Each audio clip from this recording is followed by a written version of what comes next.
Hello family, themba ukuthi nonke nisagcinekile. Igama Amanda Phetla, and the title of the poem is The Nonverbal Conversation. Stay blessed. The Nonverbal Conversation. Salvation. It is not just about the words we choose to verbalize with our long sentences. It is more about the word we choose to preach through the motion of our actions, the nonverbal conversation. The communication that testifies a life of purity, a life lived with a divine purpose, the goal-directed life rooted upon purity, the seemingly touchy subject for our generation. The subject that many preach with their lips, preaching heavy words they somehow can never carry through the motion of their actions. The subject that calls upon all the redeemed youth to be living monuments of God's holy presence. The temple of God is to be found without any foreign fingerprints. The bride of Jesus Christ is to be found undefiled by foreign idols. You see, only with the bold encryption of God's word. We had been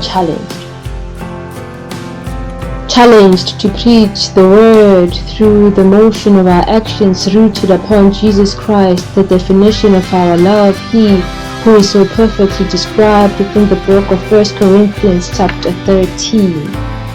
The bride of Jesus Christ had been challenged to communicate word beyond the utterance of her lips, so that the motion of her life may be like braille for the blind, like the most comprehensive sign language for the deaf. She had been challenged to flee from sin and so keep the temple of God in a holy and clean state, more like how Joseph did. Challenged to be humble yet as bold as Queen Esther. Challenged to be as loyal as Ruth to the covenant of her royal rebirth. The bride of Christ had been challenged to be ready in and out of season like Timothy. Like Timothy, we have been challenged to flee youthful desires and pursue to exemplify righteousness, faith, love, and peace, along with all who call upon the Lord with a pure heart.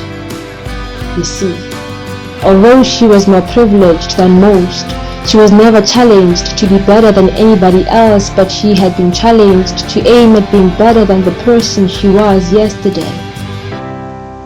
Because just perhaps the testimony of her brothers and sisters' revelation was encrypted within the boldness of her actions today.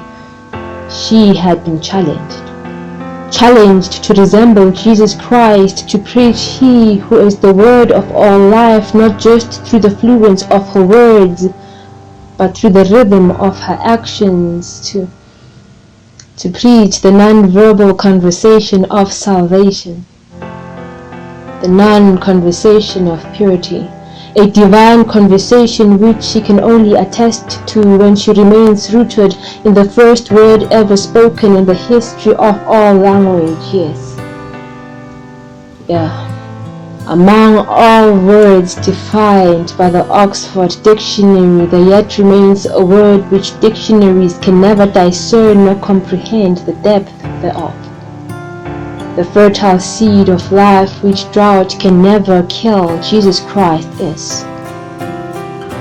The word we are called to preach through our actions. Dear bride of Jesus Christ, we have been challenged to preach Jesus Christ, our love, through the motion of our actions, the non-verbal conversation of redemption.